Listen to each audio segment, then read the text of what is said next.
Hello, good morning students, how are you. जैसा कि आपको पता है, हमारे विद्यालय ने आपके लिए ऑनलाइन क्लासेस स्टार्ट की है, जिसके माध्यम से आप घर बैठकर अपनी पढ़ाई कर रहे होंगे। देखिए बच्चों, मैंने आपके लिए फर्स्ट टॉपिक पर डिस्कस किया था। पहले अलंकार का टॉपिक मैंने आपको बहुत अच्छे से समझाया कि अलंकार का अर्थ क्या है, उसकी परिभाषा क्या है और उसके भेदों का वर्णन। सेकंड टॉपिक पर डिस्कस करते हैं। अपना सेकंड टॉपिक है समास। समास क्या है? सबसे पहले मैं आपको बता देता हूँ समास का अर्थ, उसकी परिभाषा और उसके भेदों का वर्णन। देखिए बच्चों, सबसे पहले हम समास का अर्थ पढ़ेंगे। समास क्या है? समास का अर्थ होता है बेटा संक्षिप्त करना। संक्षिप्त में शॉर्ट या छोटा करना। समास का अर्थ क्या होता है? संक्षिप्त में लिखना या छोटा करना। परिभाषा: दो या दो से अधिक शब्दों या पदों के मेल को समास कहते हैं। दो या दो से अधिक शब्दों या पदों के मेल को, मेल में जानते संयोग मिलाना, इन पदों के मेल को क्या कहते हैं बच्चों? समास कहते हैं। ये समास की डेफिनेशन है। अब इसी के अकॉर्डिंग हम समास की संपूर्ण डेफिनेशनों को पढ़ते हुए चलेंगे। समस्त पद क्या होता है? समास जब हम भेदों को पढ़ेंगे उससे पहले हम इसका डिफरेंस करते हैं कि समस्त पद और सामासिक पद क्या होता है। तो समस्त पद को ही सामासिक पद कहते हैं। कैसे? एकाधिक, एकाधिक बोलते एक से अधिक शब्दों के मेल से विभक्ति चिन्हों के लोप, लोप नहीं बोलते गायब हो जाना के कारण जो नवीन नए शब्द बनते हैं उन्हें हम समस्त पद कहते हैं। तो देखो बच्चों, समस्त या सामासिक पद किसे कहते हैं? एकाधिक, एक से अधिक शब्दों के मेल से विभक्ति चिन्हों का लोप, गायब हो जाना और अपने नए शब्दों का बनना, उसे हम समस्त पद कहते हैं। अब इसी के अकॉर्डिंग हम दूसरा पढ़ते हैं। समास विग्रह क्या होता है? समास विग्रह को अलग अलग कैसे करते हैं और उसका अलग करने का तरीका क्या होता है, उससे पहले हम इसकी डेफिनेशन पढ़ते हैं।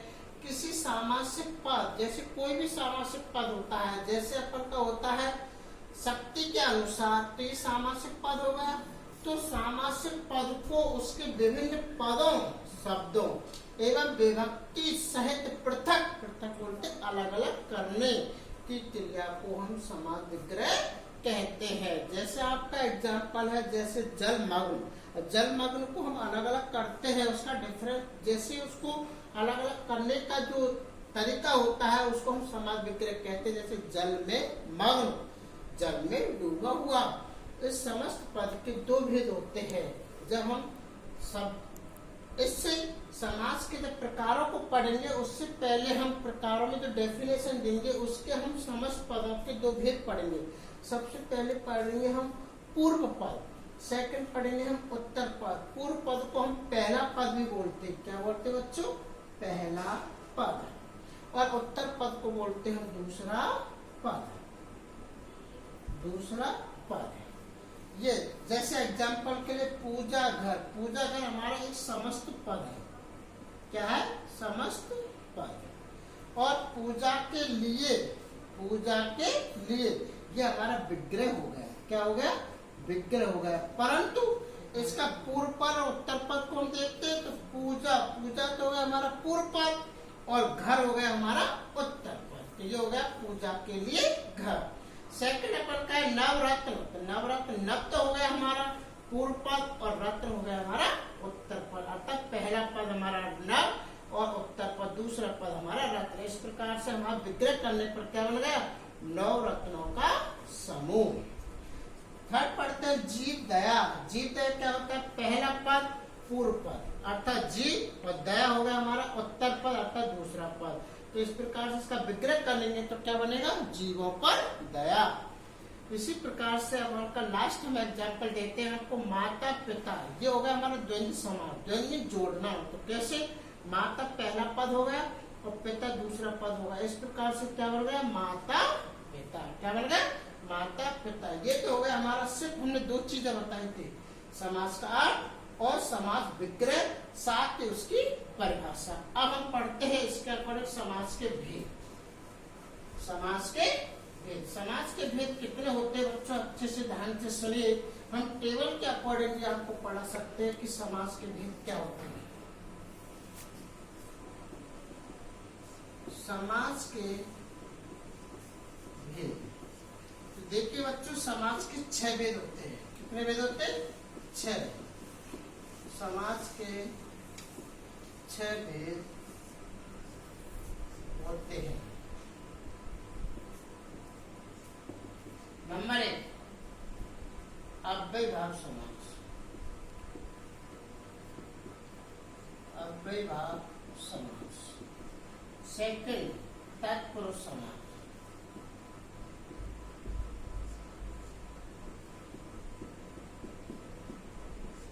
और थर्ड है हमारा कर्मधारय समास।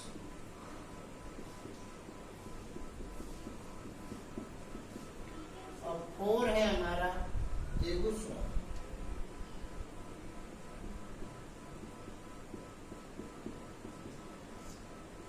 और 5 है द्वंद्व समास। और 6 है बहुब्रीहि समास।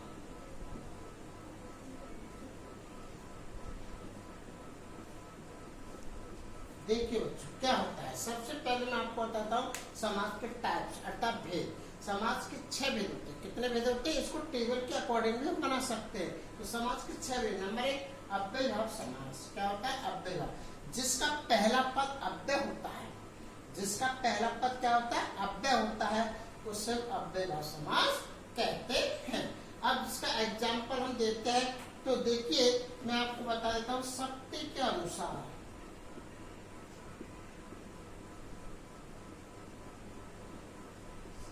शक्ति के अनुसार। दूसरा पद है अपन का, जैसे यथा प्रतिदिन। प्रतिदिन, इसका मतलब होता है हर दिन। हर दिन भी लिख सकते हो। इसका पहला पद कौन सा होगा? शक्ति के अनुसार आता है, यथा शक्ति। क्या बोलते हैं इसको? यथा शक्ति। इसका प्रतिदिन का हमने समाज विग्रह बनाया, हर दिन अर्थात प्रत्येक दिन। क्या होता है?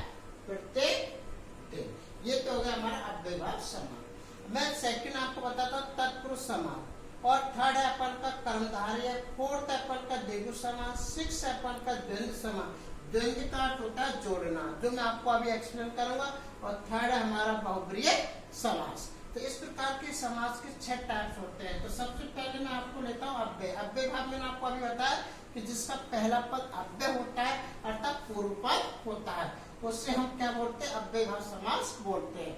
जैसे यथा शक्ति, शक्ति के अनुसार। और मैंने बताया प्रतिदिन, प्रति वर्ष भी लिख सकते हैं, हर वर्ष। हर वर्ष, ये हमारा अव्ययभाव समास होता है। देखिए बच्चों, आपको अच्छे से समझ में आएगा। ठीक है, ओके, थैंक यू।